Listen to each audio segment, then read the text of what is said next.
There is a wooden box sitting in a garage in Lancaster County, Pennsylvania. It cost the owner $4.80 to build. It has no motor, no timer, no thermostat. It requires no electricity. The man who built it is in his late 60s. He has not purchased a bag of fertilizer in 11 years. His tomatoes are not ordinary tomatoes. His neighbors know it. His soil is not ordinary soil. A soil scientist who visited the property described the microbial density in the top 6 inches as, and this is a direct quote, more biologically active than anything I have tested in a conventional research plot. The box is not empty. It contains approximately 2,000 small, red-striped creatures that most people walk past every day without a second thought. They are not common earthworms. That distinction matters enormously, and it is the distinction almost no one in the fertilizer aisle at the garden center will ever explain to you. Because if they did, you would walk right back out the door. The creature is called Eisenia fetida, and what it does to dead soil is, by any scientific measure, extraordinary. Most gardeners who care about their soil have tried the same sequence of solutions. A bag of October 10, a bottle of liquid kelp, maybe a truck bed of municipal compost that smelled questionable on arrival. Year after year, the amendments go in. Year after year, the soil does not fundamentally change. It performs. It produces. But it never quite becomes what those gardening books from 40 years ago describe. That dark, crumbling, living earth that holds moisture like a sponge and releases nutrients on the plant's schedule rather than the gardener's. The global fertilizer market pulls in over $230 billion a year. That number depends on one durable assumption, that the soil cannot feed itself, that plants require outside inputs delivered in measured doses, that without the bag or the bottle, the garden fails. What if that assumption is structurally incorrect? Not partially wrong, fundamentally wrong. Not for every situation, but for the specific biology that Eisenia fetida activates the moment it is introduced to organic matter. There is another way, a quieter one. The synthetic fertilizer industry has no commercial incentive to distinguish between one worm species and another. Worms, in the financial architecture of that business, are irrelevant. They cannot be patented. They cannot be bottled and sold with a per ounce margin. The profit model rests on soil dependency. The idea that healthy soil is something you purchase in increments, not something a living ecosystem generates for free. Vermicast, the material Eisenia fetida produces, carries a profit margin of essentially zero when made at home. A properly maintained worm bin reduces a household's need for purchased amendments by more than 80% within the first growing season. That single fact is not featured in any fertilizer company's marketing materials. It never will be. Here is a question worth asking before the next bag of soil amendment gets loaded into the cart. What, exactly, is the difference between a red wiggler and the worm that surfaces on the sidewalk after rain? The answer is not cosmetic.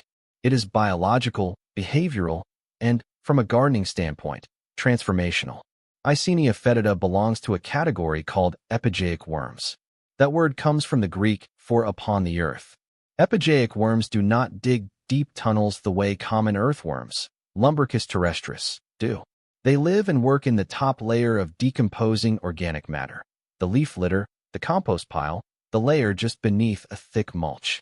They evolved not to navigate mineral soil, but to consume and process dead plant material at extraordinary speed. Dr. Clive Edwards, Professor Emeritus of Soil Ecology at Ohio State University, spent over 4 decades documenting what Eisenia fetida does to organic matter. His research, published across multiple volumes and summarized in the foundational text Vermiculture Technology, established a benchmark that still shapes the field. Red wigglers can process their own body weight in organic matter every single day. Under optimal conditions, temperatures between 59 and 77 degrees Fahrenheit, adequate moisture, and a consistent supply of kitchen or garden waste. A population of 1,000 worms will consume roughly 1 pound of material in 24 hours and convert it into something that no synthetic fertilizer has ever replicated. That output is called vermicast. It is not compost. It is not fertilizer in the conventional sense. It is a substance that plant roots respond to the way a human body responds to a complete meal after days of inadequate nutrition. The common earthworm, for all its genuine value as a soil aerator and drainage engineer, does not produce vermicast in meaningful quantities. It tunnels. It loosens. It pulls organic matter downward. These are important functions, but they are different functions, operating at different depths, at different timescales, producing different chemical outputs. Treating the two as interchangeable is like treating a carpenter and an electrician as the same tradesperson because both work on houses. Eisenia fetida is the electrician, and in most home gardens, the wiring has never been touched. The word fertilizer implies a fixed substance, a ratio of nitrogen, phosphorus, and potassium, delivered in measurable quantities to a passive medium called soil. That model is not wrong. It is simply incomplete in a way that becomes visible the moment you put vermicast under a microscope. Dr. Elaine Ingham, founder of the Soil Food Web School and former researcher at Oregon State University, developed a microscopy protocol in the 1990s that allowed scientists to count and identify living organisms directly in soil and compost samples. When she applied that protocol to vermicast produced by Eisenia fetida, the numbers she documented were, by her own account, unlike anything produced by any other composting method. Standard hot compost, the kind made in a turning pile, reaching temperatures of 130 to 160 degrees Fahrenheit, is effective at destroying pathogens. Those temperatures also destroy a significant portion of the microbial population. The finished product is nutritionally rich but biologically simplified. It is a clean slate, not a living ecosystem. Vermicast produced by red wigglers never reaches those temperatures. The worm's gut is not a furnace. It is something more like a fermentation chamber, slow, warm, and extraordinarily selective.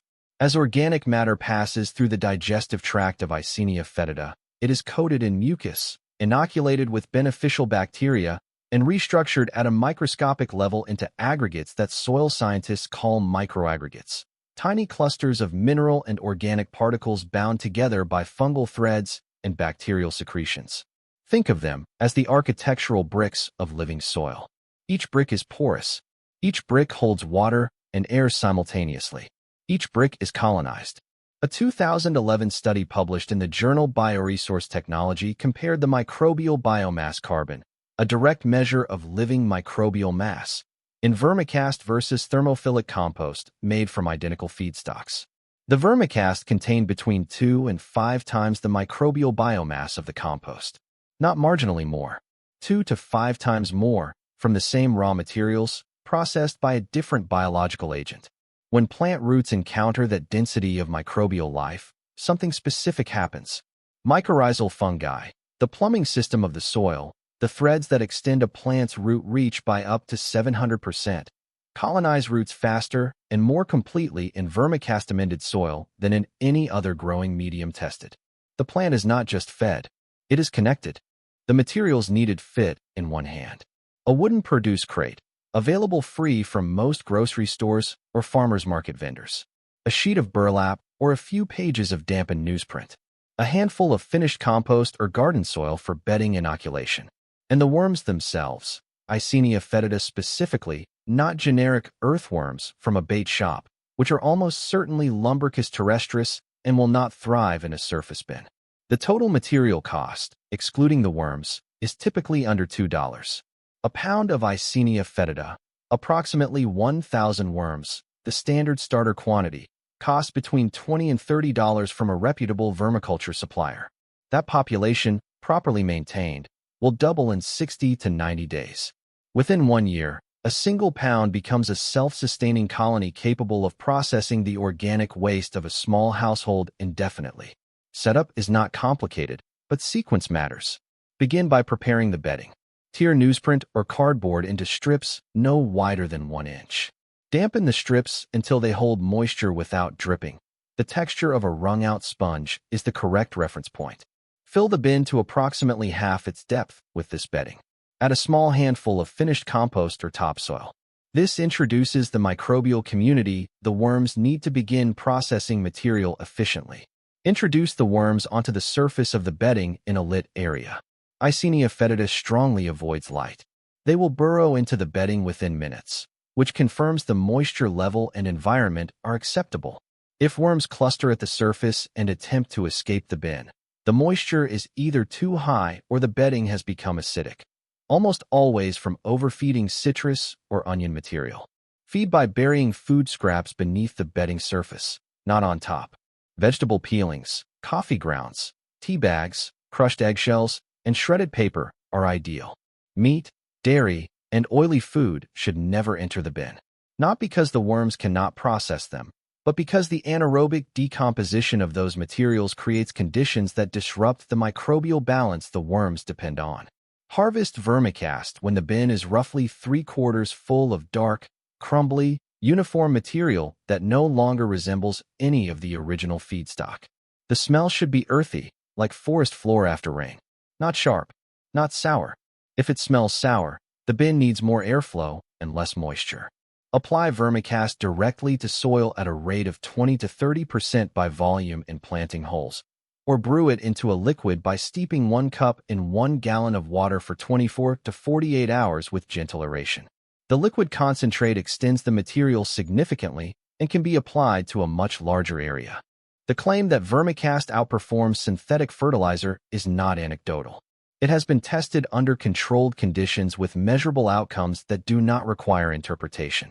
A study conducted at Pondicherry University in India, published in the Journal of Environmental Biology, grew identical varieties of tomato, Solanum lycopersicum, in 3 conditions: synthetic NPK fertilizer at recommended dosage, thermophilic compost at equivalent organic volume, and vermicast at the same volume.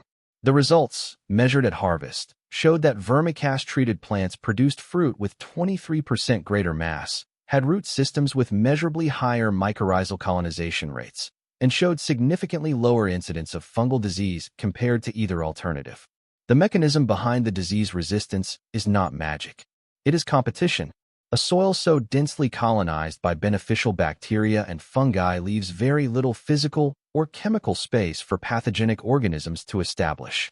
This is what soil ecologists call competitive exclusion, the same principle that explains why a healthy human gut resists infection better than a compromised one. The vermicast does not kill pathogens directly. It crowds them out by creating the conditions in which beneficial life flourishes. Beyond disease resistance, vermicast consistently improves one metric that no synthetic fertilizer can address: soil structure. The microaggregates discussed earlier, those architectural bricks bound by fungal threads and bacterial secretions, create what podologists call good tilth. Soil with good tilth drains without becoming waterlogged, retains moisture without compacting, and resists the surface crusting that makes watering inefficient. These structural improvements persist in the soil for multiple growing seasons, long after the chemical signals of any synthetic fertilizer have been leached or metabolized away. A pound of synthetic October 10 fertilizer delivers its nutrients in 1 application cycle. A pound of vermicast delivers a fraction of the immediate nutrient load, but it seeds the soil with a living population that continues producing, cycling, and restructuring for years. The comparison is not between 2 fertilizers. It is between a meal and a kitchen. One feeds the plant once. The other teaches the soil to feed the plant indefinitely. The $5 worm bin does not replace years of soil building overnight. Nothing does. But within 1 growing season, gardeners who have applied vermicast consistently report a change in the soil that no purchased input has ever produced. A darkness, a crumble, a smell that signals life rather than chemistry. That change does not appear on a bag's label. It cannot be measured in an NPK ratio. It can only be recognized by someone who has worked soil long enough to know the difference. Nearly every first-time worm bin owner makes the same error.